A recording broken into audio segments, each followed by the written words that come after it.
Welcome to the Ducks Unlimited podcast, the only podcast about all things waterfowl. From hunting insights to science-based discussions about ducks, geese, and issues affecting waterfowl and wetlands conservation in North America, we bring the resource to you. The DU Podcast with your host, Dr. Mike Brazier. We have a special edition for you today. Another one of these episodes where we go out and talk with some of our state biologists from across the country that are involved in some periodic waterfowl surveys during the fall and winter. We like to bring that information to you when we can get it, and you will know from past episodes that we've spoken with biologists from Illinois and Louisiana, Wisconsin, maybe a few other locations, and so today we're going to be welcoming in a special guest from the state of Missouri, Frank Nelson, wetland ecologist with the Missouri Department of Conservation. Frank is going to be sharing with us the results of a recent survey in that state. Also going to be just telling us a little bit about that survey, and I do know that some folks have asked if we can bring information to you from other parts of the country, and I think one thing I want to just let you know is we're reaching out to the states that actually fly these surveys or conduct these waterfowl surveys, and thus far most of these have just are occurring within the central or Mississippi flyways. And so we have received some of your input. We appreciate that, and we're trying to get some information out to you, but you can also tune into the migration alerts through other forms of social media for the other for those other regions. So appreciate your patience and your understanding and all that. And so for today, I will welcome in Frank Nelson. Frank, thanks for joining the podcast. Yeah, thanks for having me. Appreciate it. Yeah, and so Frank, tell us just a little bit about what you do for the Missouri Department of Conservation. Sure. Well, during the fall, I kind of basically aggregate all the waterfowl numbers we get from over 22 different areas. We've got MDC areas, 18 actively managed wetland areas, if you will. 15 of those are where we manage a draw typically, and then we have a couple walk-in areas as well. And then also I tabulate the numbers from the 4 national wildlife refuges, Lusk Bluffs, Swan Lake, Clarence Canyon, and Mingo. And so the biologists and managers, we typically do ground surveys on the first part of the week, so Monday, Tuesdays, and every other week for the most part throughout the season. And basically just to keep track in terms of an index of abundance, do we have more or less of birds than we had last week?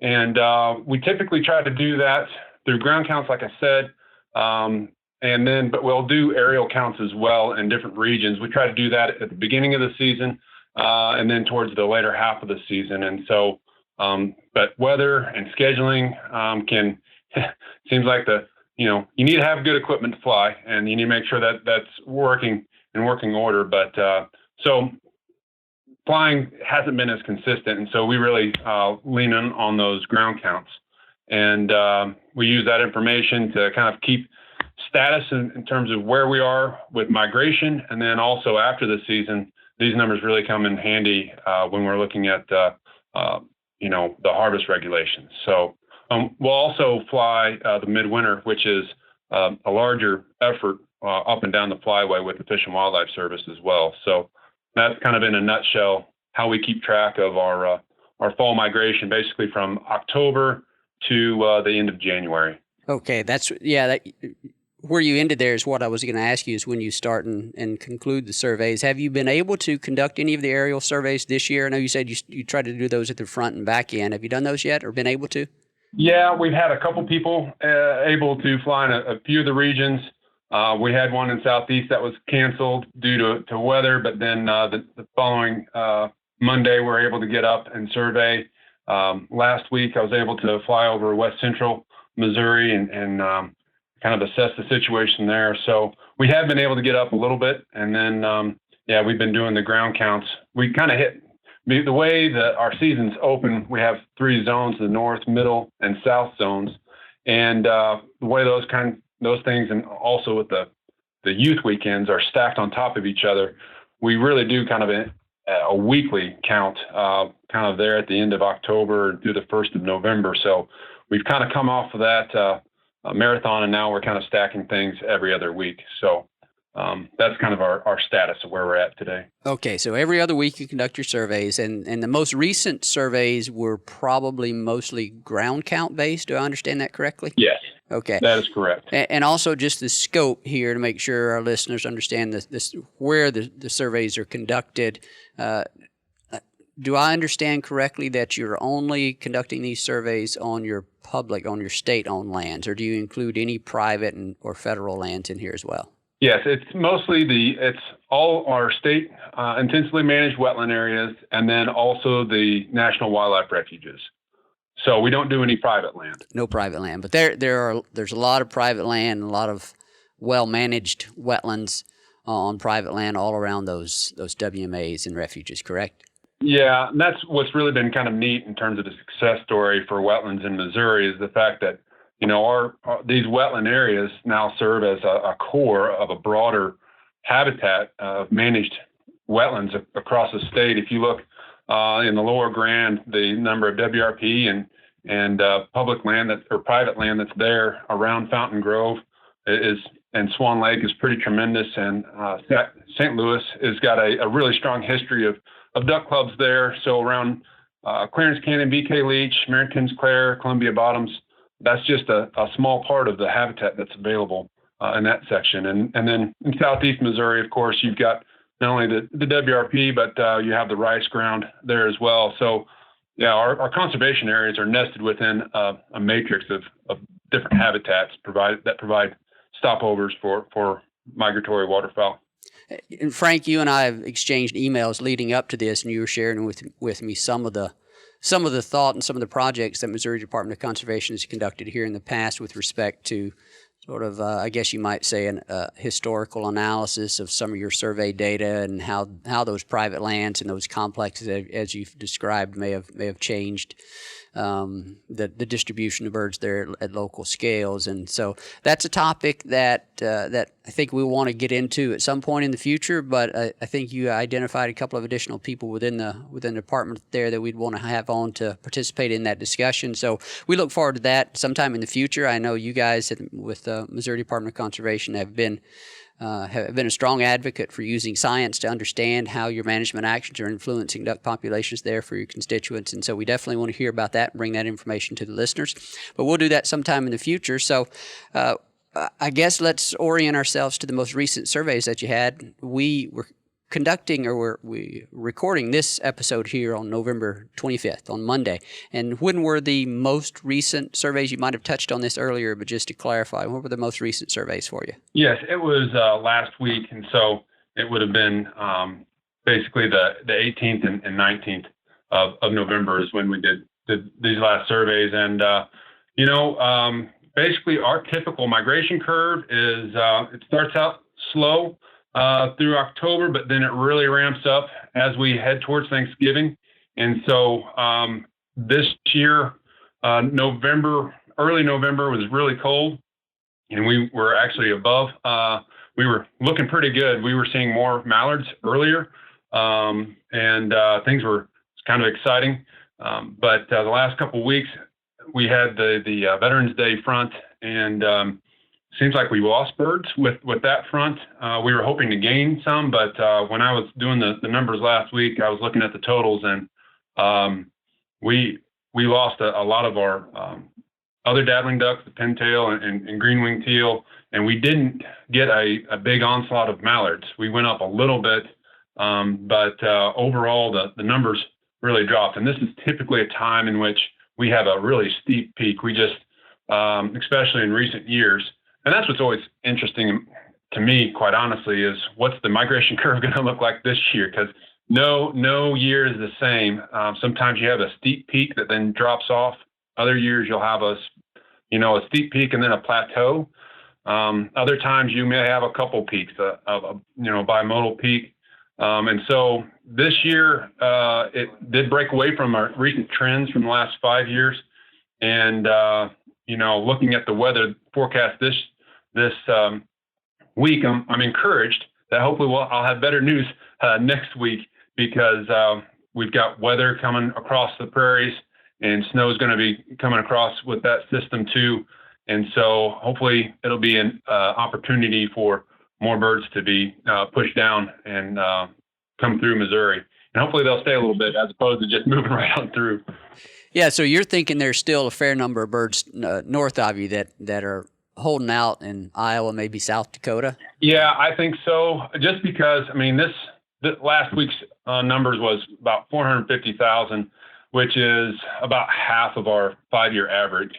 And so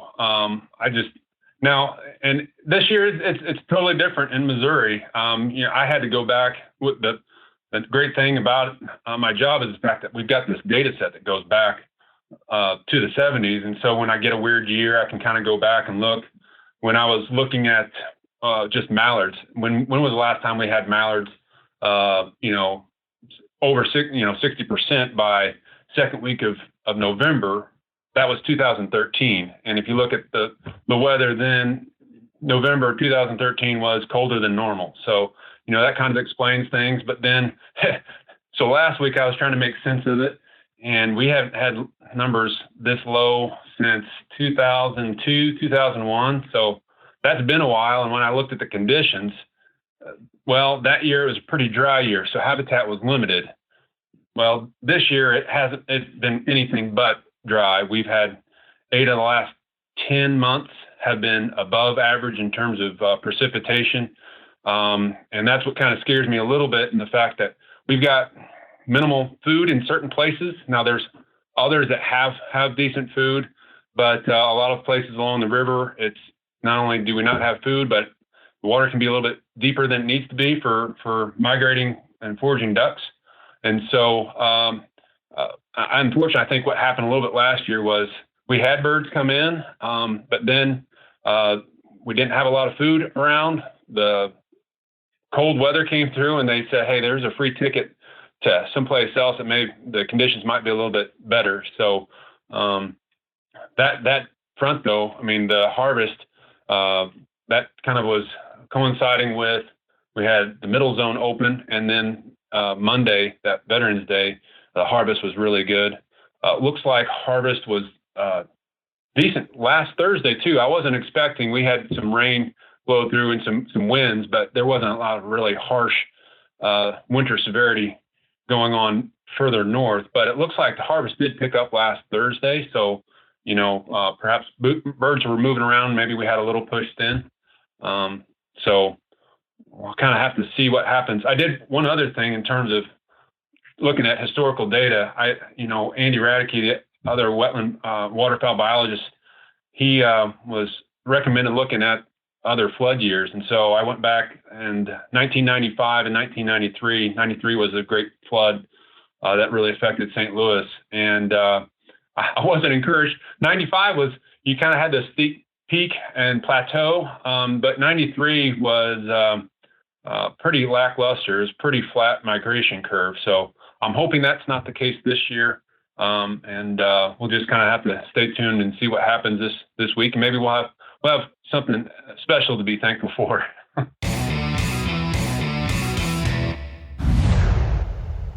Be the first to know when ducks are on the move. Sign up for DU's waterfowl migration email alerts and receive ongoing in-depth updates on the latest habitat conditions, weather changes, and hunting reports for your flyway. Visit ducks.org/migration alerts. You guys have so much data going back so long, it'd be pretty easy to get lost in that data. But as I'm thinking about the comment you just made about the flat migration curve during a flood year, that could be explained by something as simple as, because the surveys are conducted only on your state land during a flood year, you have a lot more habitat out on private land. And it could be that those birds are just spread out. And it's really important for people to remember the scope of your surveys. They're only on these your conservation areas and then the refuges, and so that's not saying that's all. That's the necessarily exactly representative of everything across the landscape. You have to always keep that in mind. But nevertheless, and you also have a lot of harvest data from your conservation areas. Whenever you were talking about certain days here this season being good harvest days, I'm presuming that was based on the data that you've collected at those conservation areas. Am I right on that? Yeah, that's correct. Everybody that comes through the draw fills out a green card basically, so we can keep track of harvest, and they turn those in, and that is valuable information to kind of keep track of things. And yeah, that's where that data comes from. So yes, we're data rich, and you're exactly right in terms of your other point in terms of scale. And yeah, just because we may not have high numbers on a few of our areas, they could be more spread out, and that's definitely the case this year along the Northwest Missouri and the kind of middle Missouri. There's a lot of floodwater. They weren't able to get out and fix the levees, and Gavin's Point has been releasing water, and so the Missouri River's been high, and so there's a lot of private land that has a lot of water spread out, and yeah, definitely the birds could be spread out as well. So the other part of that, Frank, is that all the flooding that occurred earlier in the year might have influenced the habitat conditions that you're seeing now. So presumably, you tell me if this is correct, but some of those rivers being flooded so long prevented some of the typical habitat management that might have occurred on those private lands. Are you seeing a different type of habitat composition out there? Yes. Well, this year we were seeing a little bit of everything out there. You had areas that private land where you had levees that were blown, and you had where the farmers couldn't. There's a lot of crops not in the Missouri River bottoms this year. They weren't able to get crops out there, or there was delayed planting, and then we had this early fall too. So just a wide range of things happening. You had places where you didn't have crops in, and in some of those locations, you did have a little bit of a drawdown where you had some moist soil come in. And so other locations, like some of our managed areas, you had flooding, and therefore where we typically have good moist soil, we don't have any food. And so it really ranges. It's across the whole spectrum, depending upon where you are in the state. And even within a specific impoundment, we've got some areas like Fountain Grove. They had floods early, but water got off, and they had phenomenal response in a couple of their units. Whereas, the other side, perhaps not so much. And so we've got that across the state. And so it really is. And when I'm looking at the migration curve too, from a statewide perspective, that's an aggregate of everything. Whereas if you look at individual areas, for example, last year, you had a wide, if you could think of that, a different shape of migration curve, we had it on different areas. It was real variable. So when I kind of group things together too, I'm kind of, you don't get that variability that you see on the individual locations. And that's something I believe you talked about with Larry and the difference in scale. And which is challenging because these birds they're moving through. We've got, if you think about, they're flying from, high altitudes, and Bill Beatty, some of the research we did with the transmitted birds, they stop in those places where you have big expanses of water. So you would think, hey, this is great because we got lots of water in the Missouri River bottoms and Mississippi River bottoms. And so that's kind of a big, if you think of an interstate, the exit sign, hey, turn off here.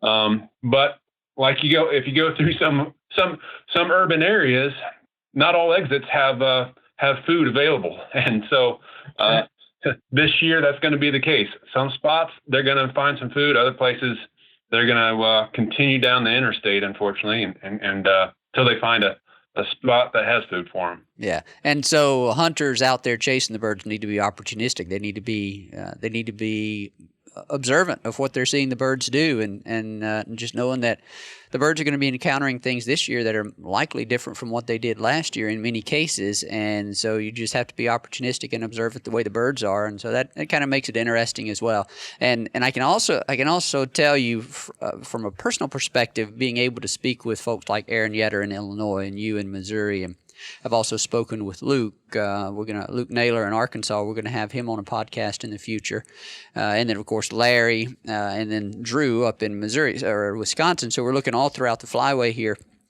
Man, I can hear how things are playing out in one state, or they think they're playing out in one state, given what their surveys are telling them. And then Aaron, for example, was trying to explain the a drop in the number of birds that they had as a result of the closure. I think it was the opening of the hunting season in neighboring Missouri. And so that emphasizes a point that Larry made, either as a result of weather, strong cold front coming through, or a warm front coming through, or strong Gulf moisture, southerly flow pushing birds or giving birds an opportunity to migrate north a little bit even, or the opening or closing of a hunting season in a neighboring state. All of those things can change bird numbers, bird distributions dramatically in a short period of time. And so it's kind of neat to be able to talk about this and see some of that play out in our conversation. So yeah, they respond to multiple stimuli. So whether it's disturbance, the weather, also in mild years. Last year we saw this in another, I think it was 2017, when we get rain events. There you get that shallow water. It may be mild and you think that we got the same ducks, but then the weather conditions change where the habitat is, and those birds key in, and being kind of figuring that out, it can help you turn a kind of a so-so season into a good day in the field. So paying attention to those things are important. Absolutely. Whenever I was growing up in North Mississippi, it got to a point where I had a place dialed in so well that I wouldn't even really worry about hunting in that area unless it rained a lot and the river got out of its banks, because the ducks would get in a predictable pattern where they're difficult to hunt. But the moment you got that newly flooded habitat, it was predictable. Almost every time you went, the birds would want to be in there. And so I just targeted my hunting behaviors to match those kind of conditions, and that made for some really nice memories. And so that just speaks exactly to what you're talking about. They do exploit that newly available habitat, and it happens at different scales, and it's kind of neat to be able to talk about it with all you guys. Absolutely. When are you going to be conducting the surveys next? Yeah, so next week I'll be posting so on the 4th, I believe, is on next Wednesday, I'll be posting our next waterfowl and habitat survey. So you can go to our MDC website, and we've got waterfowl reports up there. And so I'll have the numbers and then a little narrative in terms of what I think is happening in terms of birds moving to and through. And so hopefully I'll have better news next week. So it'll be next week. I know a couple of weeks ago you cited the Veterans Day storm that came through there, and that put a fair bit of ice. I think it was that storm that put a fair bit of ice on your wetlands there. But in talking to a few folks last week, I know that I believe around that time some wetlands had about 2 inches of ice on them, but now those things have fully thawed out, and I think they were describing the birds had moved into some sort of a stagnant pattern, so things can. Do you have any? I'm assuming there's no more ice left in Missouri. You guys have warmed up, and pretty much all your wetlands are open now, right? Yeah, even Northwest Missouri, which you kind of refer to as the tundra, they've thawed out, and so that Veterans Day storm, things locked up across the state. It took a little bit longer for the places further north to thaw out, but for now, we don't have any ice, and we'll just have to see what this next couple cold fronts brings to the state. And then this Thursday is the opener for the South Zone, so we'll be able to have folks hunt across the state, until the North Zone closes on December 31st. So we've got a good month here, so folks can go across the state. Okay. Well, best of luck to you and the rest of the hunters in your state, Frank, and thanks again for coming on, and I hope you have a happy Thanksgiving, and I hope all hunters out there find something to be thankful about in the process. So thanks, Frank. Absolutely. Thank you. Appreciate it. A big thank you to our special guest today, Frank Nelson with the Missouri Department of Conservation. We also thank our producer, Clay Barrett, who does a fantastic job working these podcasts up. And we thank you, the listener, for tuning in. We also wanted to tell you we are recording this on November 25th, the Monday of Thanksgiving week. On Thursday, we're going to have a special episode for you. It's going to be sort of a narrative podcast. We're pulling from the Ducks Unlimited magazine archives, and we're going to have someone narrate a story. It is called Duck Blind Intervention. It's a story by Doug Larson. I think you'll enjoy it very much.